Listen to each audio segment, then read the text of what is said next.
La deuxième génération du Volvo XC90 est un SUV de luxe à 7 places qui a donné matière à réflexion à des concurrents clés comme l'Audi Q7 et le Land Rover Discovery.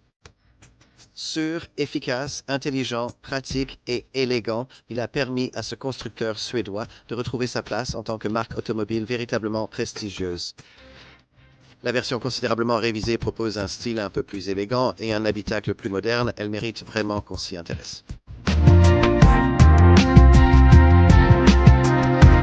Cette version améliorée du Volvo XC90 de deuxième génération mise sur son design suédois élégant.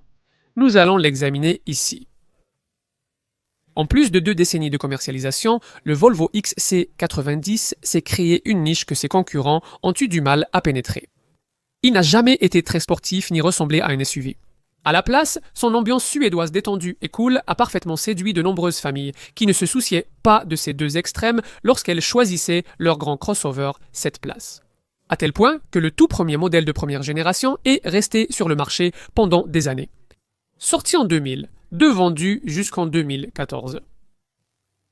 La marque II pourrait avoir une production encore plus longue, ayant été lancée en 2015, puis mise à jour en 2019.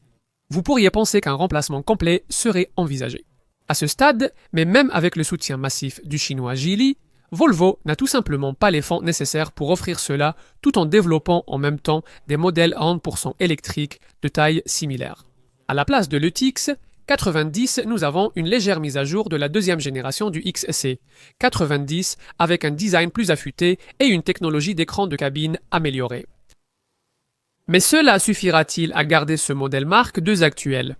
Découvrez-le en téléchargeant l'appli Car and Driving. Et ici, en regardant l'essai le plus complet de l'industrie, l'essai routier Car and Driving.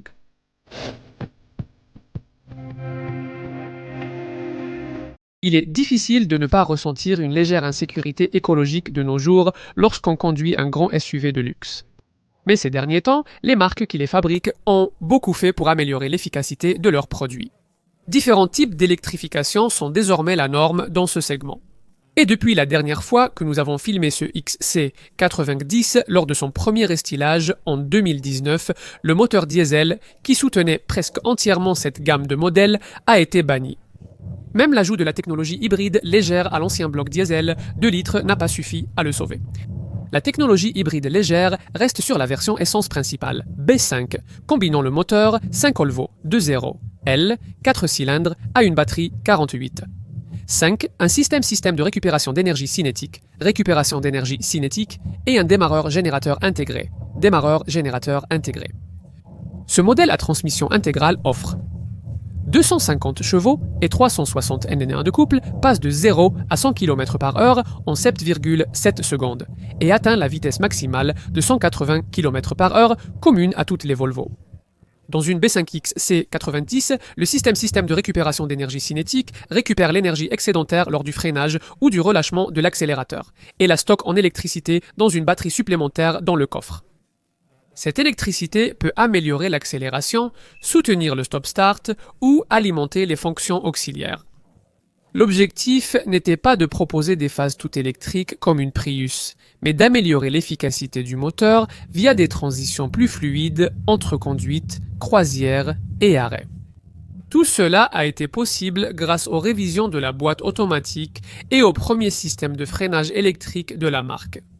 Comme souvent avec le XC90, l'autre option est le groupe hybride rechargeable T8 sophistiqué, que nous testons ici.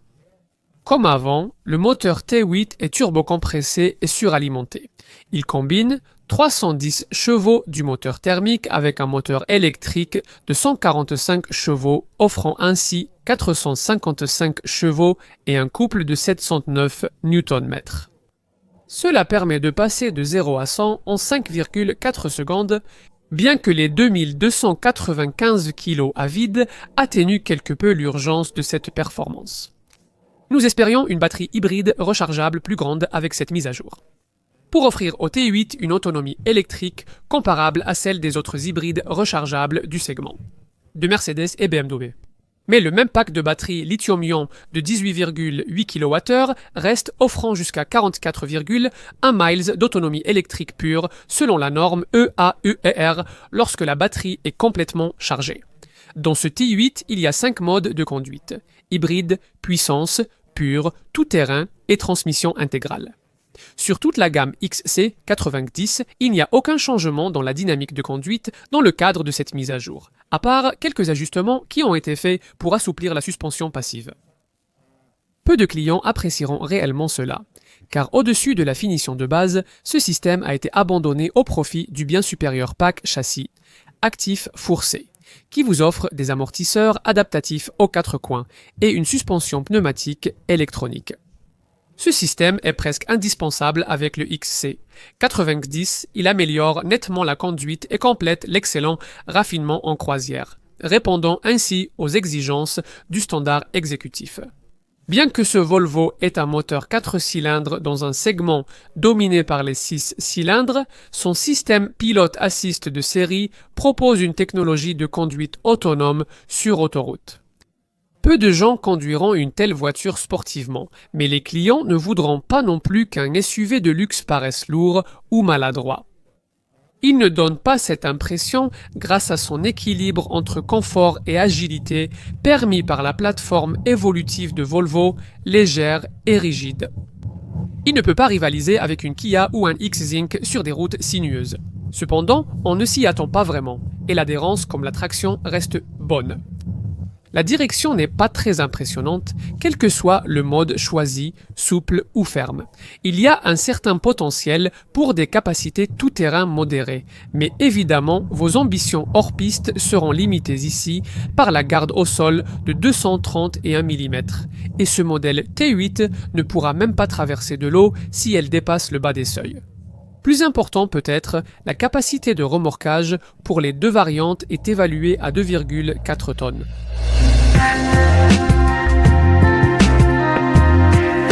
Pas trop de changements extérieurs ont été apportés à cette version encore révisée de la deuxième génération du XC90. Il n'y en avait pas vraiment besoin grâce à un style que le designer d'origine, Anders Gunnarsson, a qualifié d'intemporel.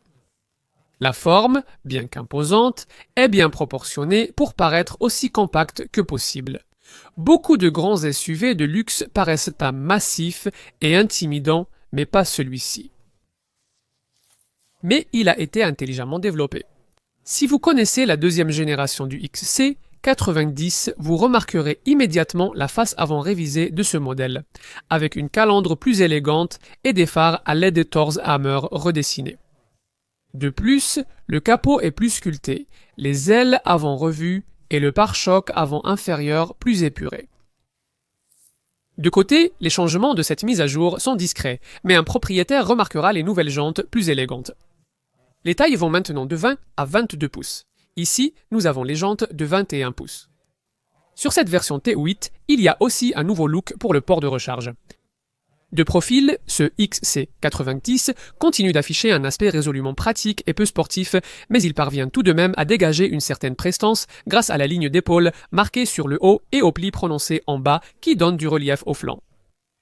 C'est toujours un véhicule de taille imposante, avec 4953 mm de long, même si c'est un peu plus court qu'une Audi Q7 ou qu'un Land Rover Discovery.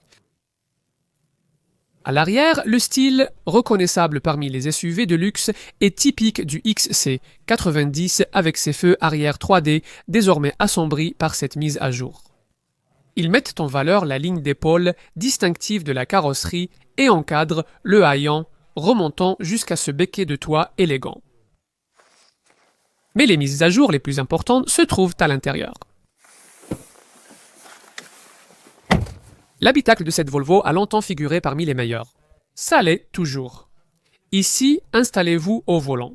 Le principal changement est le tableau de bord redessiné, plus horizontal, intégrant un nouvel écran tactile central.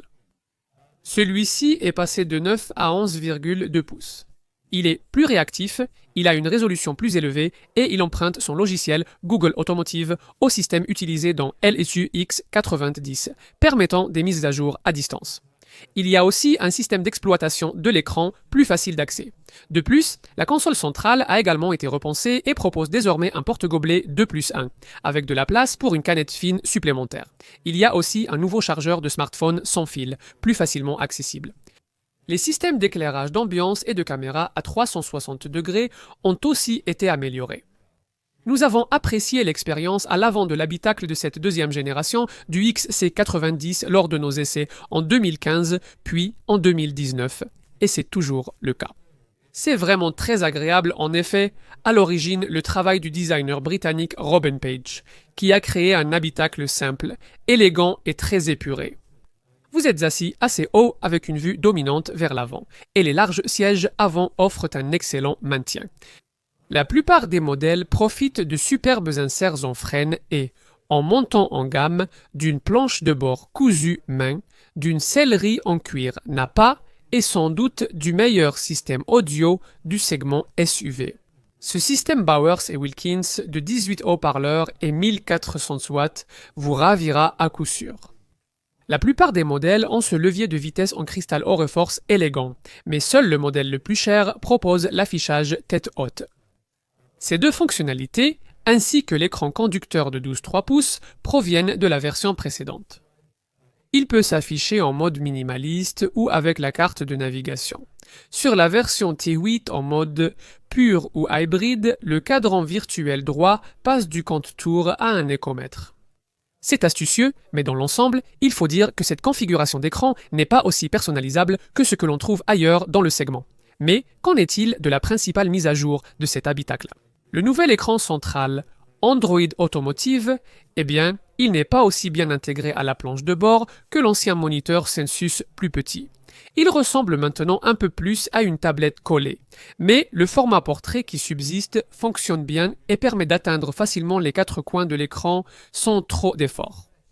Il y a ici un contrôle vocal Google Assistant et les boutons à l'écran sont suffisamment grands pour que vous puissiez théoriquement les utiliser avec des gants. Il y a aussi des raccourcis fixes vers les commandes principales du véhicule ainsi que vers vos applications les plus utilisées. Inévitablement, étant donné le système d'exploitation, les utilisateurs de téléphones Android seront plus à l'aise avec cette interface que les utilisateurs d'Apple. Ils doivent également avoir une connexion large pour Apple CarPlay et Android Auto. Des boutons physiques externes gèrent les fonctions principales, mais l'écran contrôle presque toute la climatisation. Avec un compte Google, connectez-vous pour retrouver vos destinations enregistrées sur d'autres appareils et télécharger des applis Android compatibles voiture, comme Spotify via le Google Play Store. En ce qui concerne la praticité intérieure, eh bien, vous rangerez la plupart de vos petits objets soit dans cette boîte à gants de taille raisonnable à ouverture électronique, soit dans le compartiment de rangement à couvercle en cuir, ici entre les sièges, qui intègre quelques ports USB. Ce couvercle coulissant élégant cache 2 porte-gobelets, un plateau et une prise 12 volts. Il y a aussi un tapis de recharge sans fil juste devant le levier de vitesse, un vide-poche près du genou droit du conducteur et des pinces d'attiqué sur les 2 miroirs de courtoisie. C'est dommage que les vides-poches de porte soient un petit et qu'il n'y ait pas de compartiment au plafond pour les lunettes de soleil. Il est temps de s'installer en deuxième rangée. Comme toujours avec le XC90, les passagers du milieu profitent de sièges individuels coulissants et inclinables, offrant plus de confort sur les longs trajets. 3 adultes peuvent à peu près s'asseoir côte à côte, même si la personne au centre doit se contenter d'un siège plus étroit et de ce tunnel central proéminent. La plupart des modèles ont un grand toit panoramique en verre, et les versions haut de gamme ajoutent des stores pare-soleil intégrés aux portes arrière. Lors des longs trajets, vous apprécierez les aérateurs intégrés au montant-B, les lampes de lecture LED au plafond et l'accoudoir central élégamment conçu et cousu. Il comprend 2 petits porte-gobelets, escamotables et des espaces pour les boissons Kernseat, ainsi que des compartiments moulés dans les poches de porte. Des filets sont présents derrière les sièges et des emplacements pour pièces dans les accoudoirs des portes. Le tunnel de transmission ici est intelligemment recouvert d'un revêtement caoutchouté, ce qui sera facile à nettoyer. Au-dessus se trouvent des commandes de climatisation numérique et 2 ports USB-C. D'accord, et la troisième rangée? Comme souvent dans cette catégorie, y accéder demande un peu de dextérité physique. Donc, si vous avez déjà essayé les tout derniers sièges dans un XC90, alors vous savez qu'en tant qu'adulte, vous ne pourrez vous installer ici confortablement que si vous demandez à ceux devant vous d'avancer un peu leur siège. Les sièges eux-mêmes sont exactement les mêmes que ceux du milieu, donc on ne vous impose pas les sièges d'appoint rabattables qu'on trouve chez certains concurrents. Ces sièges conviennent à un adulte jusqu'à 170 cm. Les deux sièges à l'arrière sont disposés en style dit théâtre, donc légèrement surélevés et placés vers l'intérieur pour offrir une meilleure vue dans le sens de la marche. Chaque siège dispose également de son propre porte-gobelet et d'un plateau pour petits objets. Des aérateurs sont sur le montant C, un plateau de rangement est entre les sièges et des haut-parleurs au plafond, mais aucun port USB. Regardons maintenant l'espace bagage accessible par un haillon électrique. Vous pouvez l'actionner soit avec le bouton du coffre, la clé, ou si jamais vous approchez de la voiture les bras chargés de sacs, vous pouvez même l'ouvrir en passant le pied sous le pare-choc. Il se soulève pour révéler un espace à bagages accessible par un seuil assez haut, mais les modèles à suspension pneumatique disposent de boutons pour abaisser ce seuil de 50 mm. Avec 7 sièges, la capacité reste limitée. Cependant, même dans cette configuration, il y a 244 litres d'espace à bagages dans ce modèle T8 hybride rechargeable, ou 247 si vous optez pour la version B5 Mild hybride. Assez pour 2 grandes poussettes ou 10 valises cabine.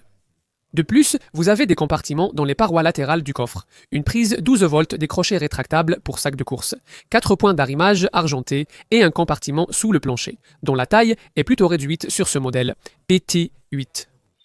Il y a aussi ce rabat pratique qui s'ouvre sur le plancher du coffre pour empêcher les objets de glisser et qui peut être refermé pour dissimuler des objets plats à l'abri des regards ou pour cacher les traces de boue laissées par des bottes. La plupart du temps cependant, bien sûr, vous utiliserez probablement cette voiture avec la 3e rangée de sièges rabattue. Contrairement à un Q-Sept ou un Discovery, le rabattement n'est pas électrique, mais reste facile à faire d'une main. Rabattre les sièges arrière du modèle T8 offre 650 litres d'espace jusqu'à la fenêtre, ou 653 litres avec le B5.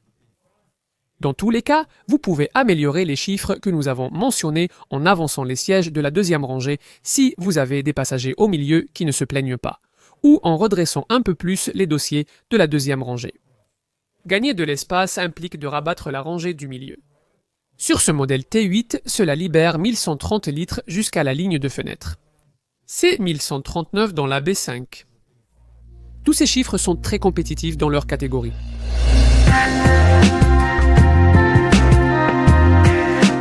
Toutes les versions du XC90 ont 7 sièges, une boîte automatique et la transmission intégrale. Nous avons filmé en été 2025 et les prix débutaient à environ 65 500 livres pour le modèle essence mild hybride, B5 de 250 chevaux. Il y a un choix entre 3 niveaux de finition principaux, Core, Plus ou comme dans ce cas, Ultra. Et comme nous vous l'avons dit ailleurs dans le film, il n'y a que 2 motorisations proposées, toutes 2 à essence, le B5 mild hybride et le T8 hybride rechargeable.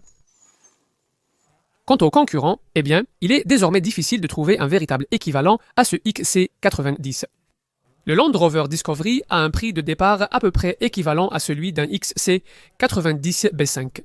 Mais cette voiture n'est disponible qu'en version diesel, tout comme les versions classiques du Land Rover Defender 110 qui commençaient à environ 62 000 livres au moment de ce test.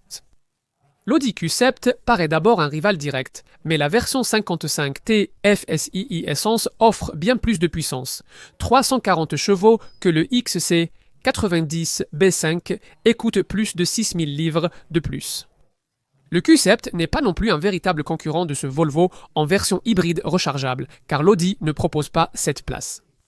Parmi les autres modèles du segment vers lesquels vous pourriez habituellement vous tourner, il y a la BMW X5, la Mercedes GLE, la Porsche Cayenne, la Jeep Grand Cherokee et la Volkswagen Touareg. La plupart des clients du XC90 les ignoreront aussi, car ils n'ont que 5 places. Donc, dans la recherche d'alternatives, vous pourriez finir par devoir regarder des versions plus grandes et haut de gamme de modèles de marques généralistes, qui en réalité concurrencent la catégorie en dessous. Je parle ici de voitures comme la Mazda CX-80, la Kia Sorento et la Hyundai Santa Fe. Plus rien ne ressemble à un XC90. Si c'est aussi votre conclusion après avoir examiné ces alternatives, vous devrez voir à quel point Volvo a été généreux sur les équipements de série. Voyons cela maintenant. Tous les XC90 ont des jantes d'au moins 20 pouces, des phares LED matriciels, des barres de toit, des capteurs de stationnement avant-arrière, des phares et essuie-glaces automatiques, un haillon électrique, l'accès sans clé, un pare-brise chauffant et une alarme anti-vol. Côté conduite, on retrouve le système de conduite semi-autonome, pilote assist de la marque, le régulateur de vitesse adaptatif, le contrôle de descente et les modes de conduite avec force de direction réglable. À l'intérieur, les XC90 classiques offrent une sellerie nordico-matelassée. Toutes les versions disposent de sièges avant chauffants à réglage électrique avec soutien lombaire, mémorisation et sièges arrière chauffants. Vous pouvez aussi choisir la climatisation électronique avec air conditionné pour la troisième rangée, un rétroviseur électrochromatique, le chauffage des sièges avant et du volant, un tapis de recharge sans fil, une caméra de recul et un écran d'instrumentation 12,3 pouces. L'autre écran principal de l'habitacle est l'écran tactile central de 11,2 pouces qui vous donne accès au système d'infodivertissement intelligent de cette voiture, doté des services automobiles Google. À partir d'ici, ou via la commande vocale, vous pouvez accéder à un système audio haute performance de 10 haut-parleurs et 220 watts avec radio numérique, digital audio broadcasting, plus il y a la navigation avec Google Maps, des données mobiles illimitées pendant 4 ans et tout un éventail de produits et services basés sur Internet. De plus, comme on peut s'y attendre, la duplication de votre téléphone est disponible, bien que le système Apple CarPlay ne soit proposé qu'en version filaire. Comme auparavant, tous les propriétaires de XC90 bénéficient également de l'utilisation gratuite de l'application Volvo On Call de la marque. La majorité des clients du XC90 choisissent une finition supérieure à corps. La finition. Plus de milieu de gamme vous offre le châssis actif fourcé de la marque, ce qui signifie des amortisseurs adaptatifs et une suspension pneumatique électronique. Et à ce niveau, vous bénéficiez également d'un toit panoramique ouvrant. Caméra de stationnement à 360 degrés, pommeau de levier. Oroforce en cristal, inserts en freine, système audio, Harman. Cardan, 13 haut-parleurs 600W avec Dolby Pro Logic 2. Une finition plus pro optimisée. S'ajoutent de grandes jantes 21 pouces, des vitres arrière teintées, une sellerie cuir Nappa, la ventilation et les supports latéraux électriques des sièges avant. En dehors de cela, seule la version ultra haut de gamme existe. Celle-ci ajoute un affichage tête haute, des sièges avant maçons, des vitres latérales et arrière feuilletées, des stores par soleil intégrés aux portes arrière, ainsi que la meilleure amélioration audio de Volvo. C'est un système Bowers et Wilkins à 18 haut-parleurs d'une puissance de 1400 watts. Si vous achetez un modèle plus bas dans la gamme, de nombreuses options haut de gamme sont disponibles, dont une barre de remorquage rétractable sur tous les modèles.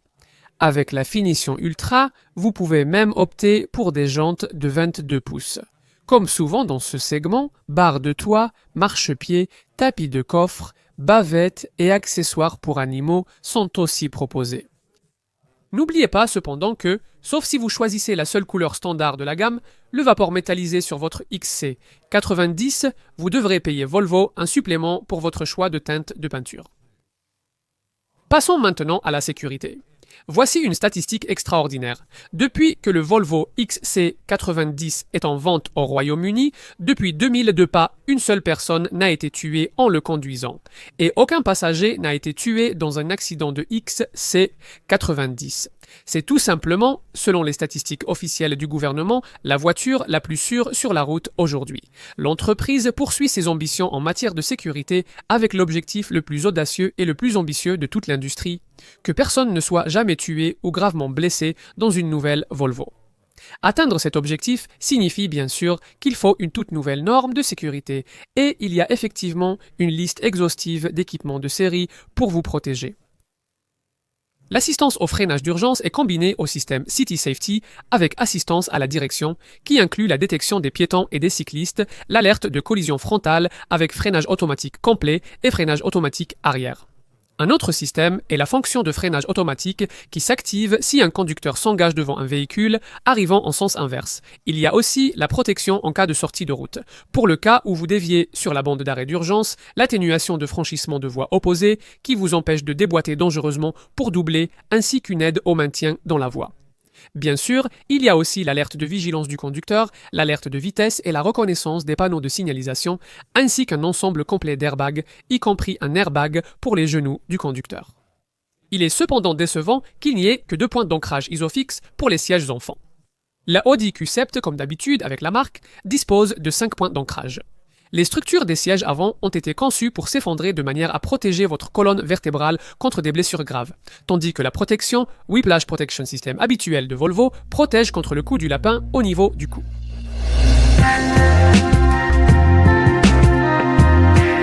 Volvo a renoncé à passer entièrement à l'électrique d'ici 2030, ce qui se comprend.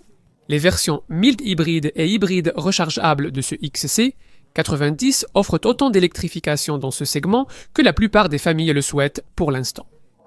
Avec la version mild hybrid B5, la marque indique que le système avancé de récupération d'énergie cinétique au freinage introduit sur ce XC 90 restylé permet jusqu'à 15% d'économie de carburant et de réduction d'émissions en conditions réelles. Le freinage électrique interagit avec la récupération d'énergie pour réduire la consommation et les émissions en récupérant l'énergie cinétique. Côté chiffres Worldwide Harmonized Light Vehicles, test procédure avec la version essence B, 5, comptez jusqu'à 32,8 miles par gallon et 193 g/km de dioxyde de carbone. Les chiffres d'efficacité pour ce modèle hybride rechargeable T8 indiquent qu'il émet jusqu'à 30 grammes par kilomètre de dioxyde de carbone, 235,1 miles par gallon en cycle mixte et jusqu'à 44,1 miles d'autonomie. Homologué EAER en mode 100% électrique. C'est bien en dessous de ce que proposent les versions hybrides rechargeables concurrentes du BMW X5 et du Mercedes GLU, mais ces derniers ne proposent que 5 places.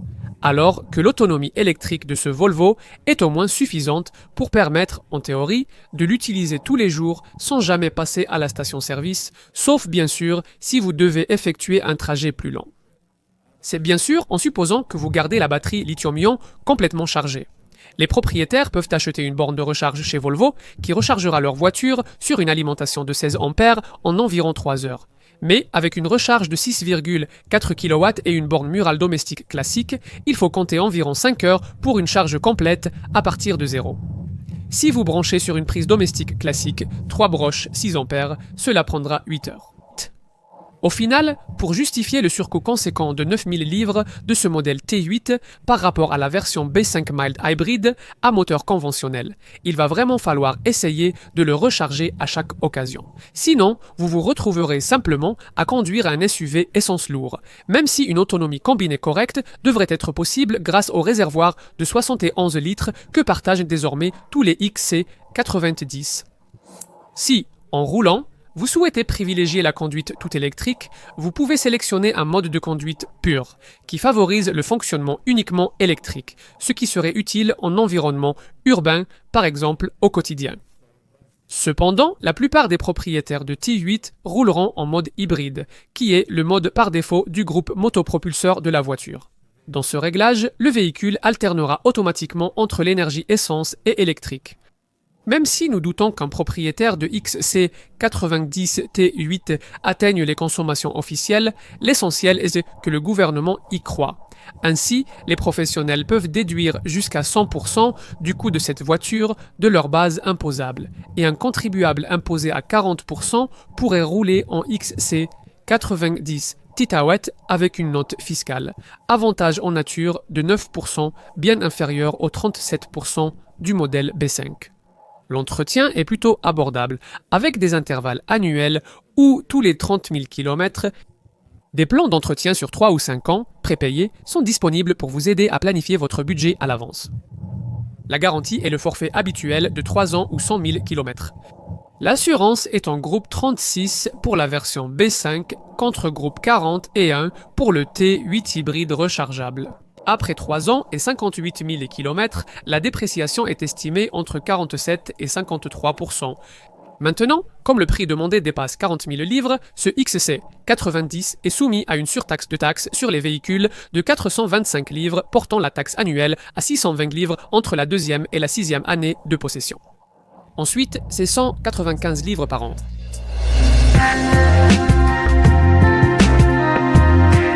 Ce XC90 vieillit remarquablement bien. Après 10 ans sur le marché, on pourrait s'attendre à ce qu'il paraisse dépassé face à ses concurrents. Cela témoigne de la conception réussie du design original du modèle Mark II. Volvo n'a pas vraiment fait grand-chose lors de cette deuxième mise à jour, mais tout ce qui avait vraiment besoin d'être amélioré, c'était la technologie des écrans dans l'habitacle, et cela est désormais nettement meilleur. Nous aurions aimé voir une amélioration de l'autonomie électrique de ce modèle T 8 hybride rechargeable, mais cela importe peu, car les seuls concurrents du segment qui font mieux ne proposent pas cette place. Bien sûr, ce Volvo n'est pas parfait. Dans ce segment, certains modèles offrent une tenue de route plus précise et de meilleur tout-terrain. En équilibrant ses vertus, ce XC90 établit sa propre référence dans sa catégorie et ce faisant, continue de fixer une norme familiale parmi les SUV de luxe que les concurrents ont du mal à égaler. Les fondateurs de l'entreprise, Assar Gabrielsson et Gustav Larsson, auraient apprécié cette voiture. Plus important encore, si vous cherchez dans ce segment, nous pensons que vous l'apprécierez aussi.